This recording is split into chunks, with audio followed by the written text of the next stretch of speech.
Hadirin hadirat yang dimuliakan Allah, tadi saya cerita tentang sanad. Ini adalah hal yang krisis sekarang di mana-mana. Sanad silsilah. Hadratus Syekh Hasyim Asy'ari menukil kalam ini di dalam risalahnya. Kalam ini dinukil dari kitab Sahih Muslim. Kenapa? Hadratus Syekh ternyata pemegang sanad Sahih Muslim yang lumayan berkelas di masanya. Jadi saya punya sanad Sahih Muslim, itu jalurnya kepada Hadratus Syekh. Saya dari Kiai Ali Mustafa Yaqub, dari Baya Idris, dari Hadratus Syekh Hasyim Asy'ari, ya. Atau jalur kedua, Syekhuna Ali Mustafa Yaqub dari Syekh Syamsuri Badawi, ya. Beliau dari Hadratus Syekh Hasyim Asy'ari. Nanti jalurnya nyambung. Karena beliau ini suka khataman, bahkan kalaupun gak lihat kitabnya, itu bisa baca. Jadi kalau ada orang baca, beliau tahu di mana salahnya. Salah satu riwayat yang dituliskan di Muqaddimah Sahih Muslim, al-isnadu minad-din. Bersanad, bersilsilah, berguru adalah separuh beragama. Maka boleh kita sebut gurumu mempengaruhi cara beragamamu. Kenapa hari ini ada orang ekstrim? Kenapa hari ini anak muda baru belajar agama sudah berani nyalah-nyalahin Pak Kiai yang sudah lama belajar agama? Karena dia dapat guru suka menyalah-nyalahkan. Jadi jangan sembarangan punya guru, betul-betul harus selektif berguru.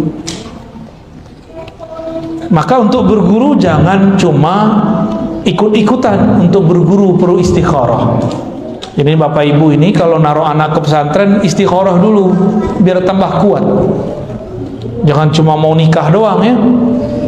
Kalau nikah cuma teman makan minum tidur. Tapi kalau guru agama teman sampai menyeberangi sirat, sampai apakah masuk surga atau jatuh ke neraka. Berarti lebih penting atau enggak? Oleh karena itu ulama kita mengatakan nasabul ilm, nasabud din a'la wa aqwa min nasabil jism. Jadi nasab dalam beragama, guru kita dalam beragama lebih kuat, lebih sahih, lebih berhak bertanggung jawab daripada nasab jasad. Nasab jasad paling cuma sampai liang kubur, fulan bin fulan, fulanah binti fulan.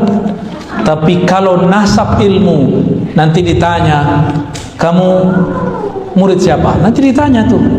Ketika ditanyakan ini sosok siapa, maka muncullah sosok Nabi di hadapan dia. Kalau dia tidak punya guru, nggak ada yang bantu jawab. Inilah nikmatnya punya guru. Kalau orang punya guru, guru rohani yang bantu jawab di alam kubur, nanti gurunya diajarin sampai di kubur. Itu kalau gurunya wali Allah. Karena wali Allah itu ahya'un inda rabbihim, mereka masih hidup di sisi Allah Subhanahu wa taala. Percaya nggak nih? Hah? Percayanya kenceng dong. Kalau antum tasdik kepada Syekhna Khalil dan zuriat-zuriatnya yang alim ulama, datang nanti mereka itu. Sebagaimana kalau kita pulang dari perantauan, ini waktu anak-anaknya Pak Kiai pulang dari turun di bandara, disambut nggak Pak Kiai? Langsung dijemput, langsung dijemput. Anaknya, putranya, putrinya baru pulang dari perantauan pasti disambut. Benar disambut nggak Aisyah? Atau suruh pulang-pulang sendiri? Udah pulang kau sendiri gitu. Begitu nggak? Pasti disambut, bahkan dijemput. Masa putrinya, putranya pulang tidak dijemput? Walaupun bisa pulang naik Grab, naik ojek, bisa pulang jalan kaki, berenang ya. Tapi tetap dijemput. Kenapa? Anakku. Karena ini perjalanan dunia yang menjemput tubuh fisik. Gak cukup pakai doa, saya jemput pakai doa, gak cukup. Al-Fatihah gak cukup. Kalau sudah masuk ke alam sana, bukan tubuh ini yang berkuasa, bukan ayah kita. Kalau ayah kita bukan seorang wali Allah, gak bisa dia jemput. Tapi jika dia seorang wali Allah, kekasih Allah, murid dari wali Allah, Kalau dia nggak wali, gurunya wali, kan bisa nebeng. Pak Yai, itu murid saya butuh syafaat. Engkau kan tahu jalan menuju Rasulullah, mohon mintakan doa. Pakainya ACC tanda tangan, ya, langsung. Maka nanti ada 2-3 makomat di alam kubur itu. Ada yang dijemput malaikat, itu orang soleh biasa. Ada yang istimewa, dijemput wali-wali Allah. Ada yang khawasul khawas, teristimewa, langsung Sayyidina Nabi SAW yang jemput dia. Langsung dijemput. Karena Nabi mengatakan, itu anak rohaniku. Kita ini, kata para ulama, al-alam. Nah, jadi ulama itu secara rohani mendapatkan kalam dari Nabi. Di wali-wali Allah ini, kalau secara ilmu hadis kalam Nabi sudah berhenti, tapi secara rohani Nabi kan masih hidup. Orang yang bisa mengetuk pintu rohani Nabi masih akan mendengarkan Nabi berkalam. Salah satu kalam Nabi ketika para wali-wali ini diizinkan bertemu beliau sallallahu alaihi wasallam, apa? Al-alam minni wa ana minallah. Alam itu semuanya dariku.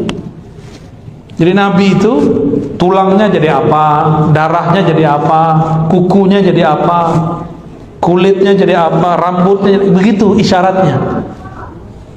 Kolbunya jadi Imam Mahdi, ya, otaknya jadi ulama intelektual, ahli fikih, ahli kalam, darahnya jadi syuhada.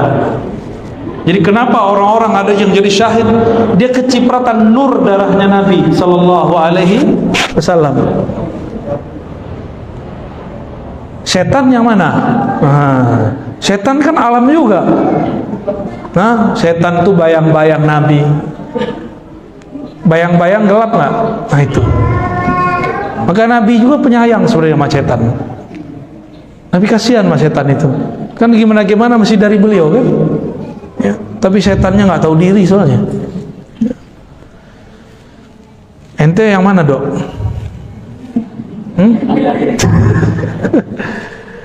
Ada yang dari punggungnya Nabi, ada yang dari tangannya Nabi. Itu sahabat-sahabat Nabi yang 4 tuh dari tangannya Rasulullah itu. Nur tangannya beliau jadi sahabat. Ada yang jadi tangan, ada yang nur kakinya. Maka 4 kan, 2, benar gak? 4 jadinya. Itu rahasia semua.